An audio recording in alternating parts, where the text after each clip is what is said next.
tudo bem? Continuando. Só lembrando, né? Na aula passada parece que eu coloquei lá que o Aderjô foi campeão de futebol. Calma, é que eu tava pensando na Copa de 58 e 62, que o Brasil foi campeão. Aderjô foi campeão mundial de boxe, beleza? Parabéns. Então estamos lá, Eurico Gaspar Dutra. Então nós colocamos a eleição dele.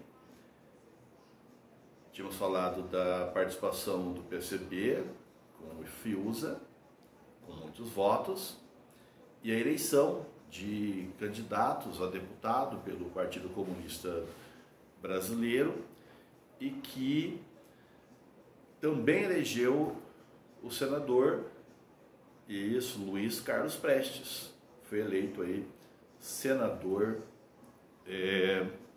pelo PCB, tá bom? Bom, o que vamos destacar aqui do governo do Dutra?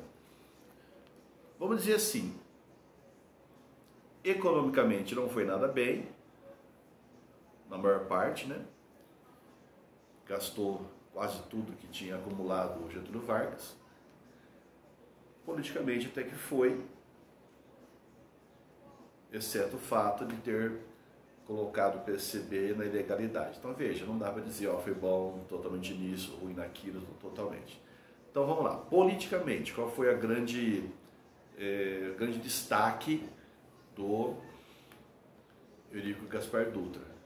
Exatamente, a nova Constituição. Nós tínhamos aquela Constituição polaca, aquela Constituição que justificava a ditadura do Vargas. Agora tinha que mudar aquilo, não podia continuar com aquela Constituição.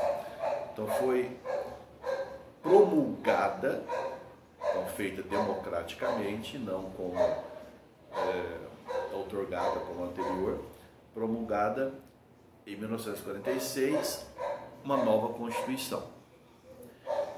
Esta Constituição tem aí algumas características aí. Liberalismo político, então, claro, presidencialismo, 3 poderes, deputados e senadores, vice-presidente. Professor, mas as coisas não são normais? Sim, eram normais antes de 37, né? Por isso acabou. Não tinha nem vice. Vargas era só ele. Agora tem. E você, inclusive, elege separadamente, né? Presidente e vice. Pode fazer até presidente de um, vice do outro. Tá? Então retomou as características da Constituição de 34. E mais, acabou pena de morte, não. Foi proibida. Liberdade individual, liberdade de expressão. Então aqui você vai ter, não vai ter mais a censura. O que mais que nós temos? O voto, ele é secreto, obrigatório para homens e para mulheres. Então vai manter o que apareceu lá na Constituição de 34, mas que foi tirada de 37. Então o voto agora é universal. Bom, universal. Menos para analfabetos, esses não votam. Militares de baixa patente também não, então soldados e cabos também não votam.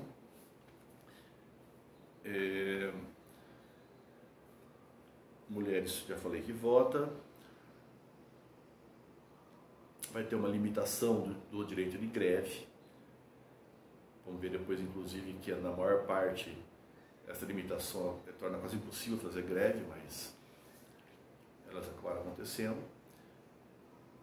Mas apesar de ter limitação do direito de greve, as leis trabalhistas, aquelas de Vargas, elas continuaram, né? Manteve aquelas leis. O federalismo, durante o governo Vargas, inclusive, ele queimou, né? Fez uma cerimônia, queimou todas as bandeiras de todos os estados, queimou mesmo, para dizer que era uma coisa só, que não tinha divisão, que era só o Brasil, você acha? Agora volta essa importância da federação, né, ou federalismo, eleição direta, e aumentou o mandato do presidente, né, que eram 4 anos, passou a ser de 5 anos. Acho que isso aí tá bom, né? Você pode procurar outras questões lá no nosso texto, tal. Então, parabéns por essa Constituição. Mas veja, olha a importância que nós demos lá à conjuntura externa. Então, liberdade política, os partidos estão aí, elegemos até, né, candidatos do PCB, PTB, PSD e outros, DN. Em 1947, o presidente norte-americano veio ao Brasil, lembra? Contexto da Guerra Fria, Harry Truman, Brasil. Nesse mesmo ano, o que vai acontecer? O presidente vai caçar, vai tornar ilegal o Partido Comunista do Brasil. Em 47, ele é ilegal. E aqueles que foram eleitos por esse partido, em 48, foram caçados todos. Inclusive o próprio Luiz Carlos Prestes como senador. Então veja, era uma república liberal, populista, democrática mais ou menos. Então, democrática dentro do contexto da Guerra Fria, que considera que os comunistas ou seus aliados não devem participar da democracia.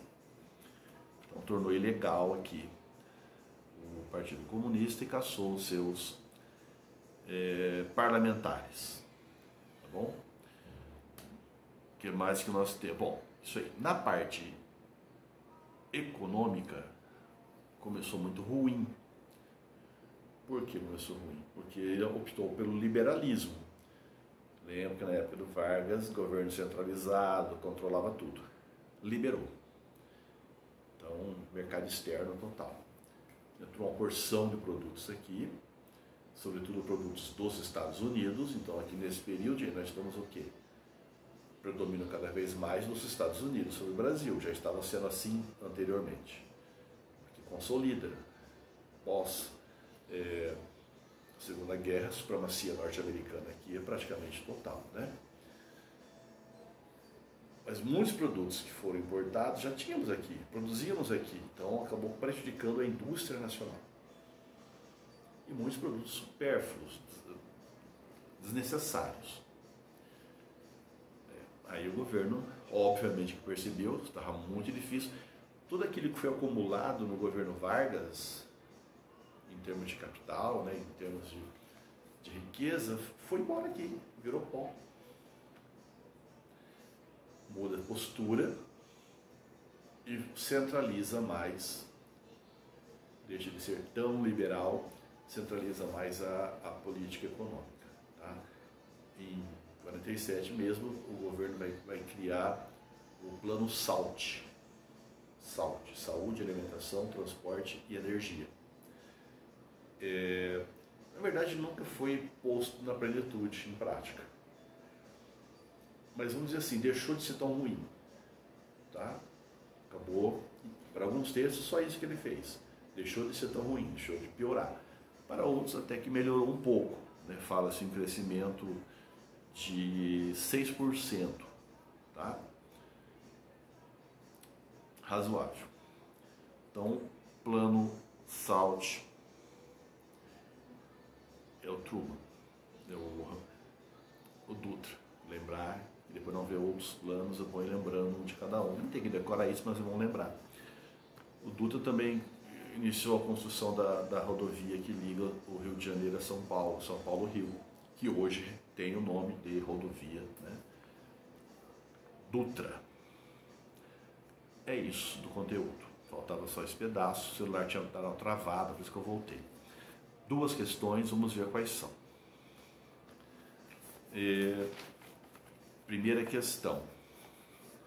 A Câmara dos Deputados devolveu hoje, simbolicamente, o mandato parlamentar a 14 deputados do antigo Partido Comunista Brasileiro, PCB, que foram cassados em 1948. Então, isso aqui é uma citação de agosto de 2013. No início da sessão, o presidente da Câmara prestou sua homenagem aos deputados cassados. Hoje, ao prestar essa homenagem, resgatamos a dignidade do parlamento brasileiro, frente a um episódio que fez o partido sangrar e etc. O deputado Henrique Alves, do PMDB. Então, ou seja, aqueles que foram caçados lá em 48, lembra? Ilegalidade 47, caçei em 48, agora foram homenageados. Com base nessa notícia, é correto afirmar: a cassação dos parlamentares ocorreu devido à descoberta de um projeto de tomada do poder pelo PCB que teria como base a formação de uma guerrilha rural tal, não. Que ele misturou o que aconteceu no Plano Cohen, lá do Vargas, lembra? Com a guerrilha do Araguaia, não sei das quantas, então ele trata totalmente errado. B. A cassação dos parlamentares revela os limites da democracia brasileira, sim, entre 45 e 64, impedindo a livre organização partidária no país, no contexto da Guerra Fria. Parabéns, letra B está correta. A segunda,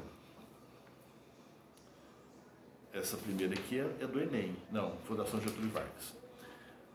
Essa aqui não. No pós-guerra, o entendimento do nacionalismo é extremamente complicado pela avaliação de seus sentidos no momento da acelerada mudança histórica.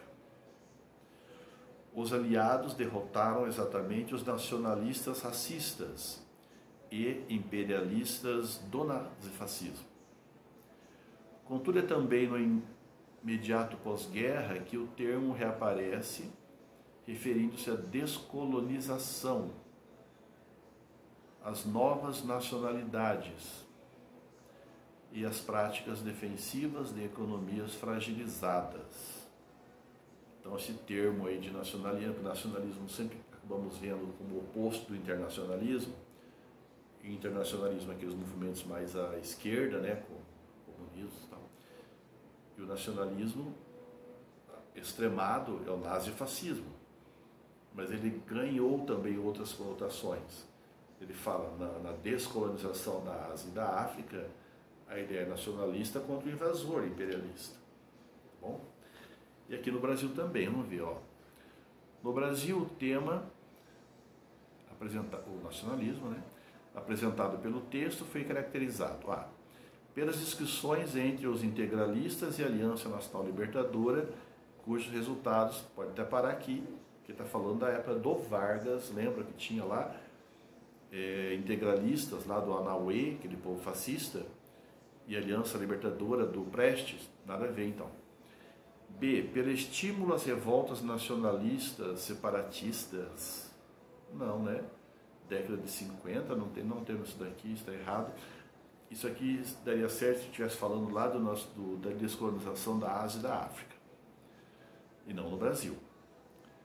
C. Pela entrada maciça de investimentos estrangeiros voltados à promoção da agricultura do café? Não.